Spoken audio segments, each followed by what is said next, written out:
તો દિલ્હીમાં બ્લાસ્ટ બાદ સરહદી જિલ્લા કચ્છમાં પણ સઘન ચેકિંગ હાથ ધરવામાં આવ્યું છે।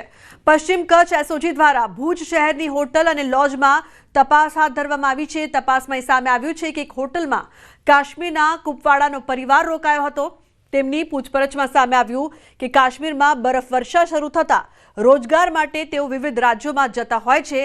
એસઓજીએ કુપવાડા પોલીસનો સંપર્ક કરી પરિવાર વિશે માહિતી મંગાવી છે। જો કે અત્યાર સુધીની તપાસમાં પરિવાર પાસેથી કાંઈ વાંધાજનક વસ્તુ કે માહિતી મળી નથી। એસઓજીએ ભુજની જનતાધર હોટલ સંચાલકો સામે કાર્યવાહી કરી છે। તપાસમાં સામે આવ્યું છે કે અહીં રોકાયેલા લોકોનું સરનામું, મોબાઈલ નંબરની નોંધણી નહોતી કરી।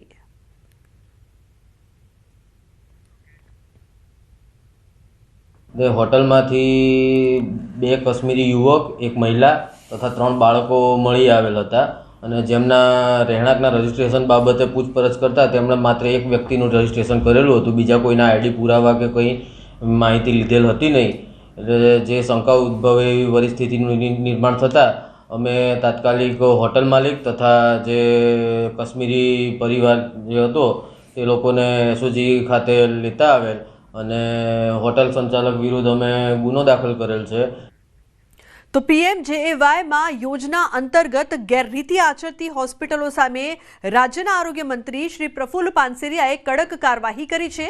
જે અંતર્ગત જામનગરની જેસીસી હાર્ટ ઇન્સ્ટિટ્યૂટમાં પીએમજેએવાયમાં યોજનાની માર્ગદર્શિકાનું પાલન થતું ન હોવાથી અને ગેરરીતિ આચરતી હોવાથી આ યોજનાની કામગીરીમાંથી સસ્પેન્ડ કરવામાં આવી છે।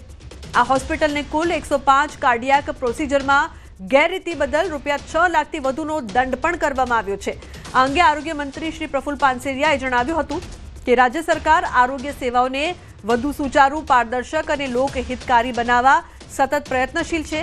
પીએમજેએવાયમાં યોજના એ ગરીબ અને જરૂરિયાતમંદ નાગરિકો માટે આશીર્વાદ સમાન છે। તેથી કોઈપણ પ્રકારની ગેરરીતિ કે માનવતા વિરોધી બેદરકારી સહન કરવામાં નહીં આવે।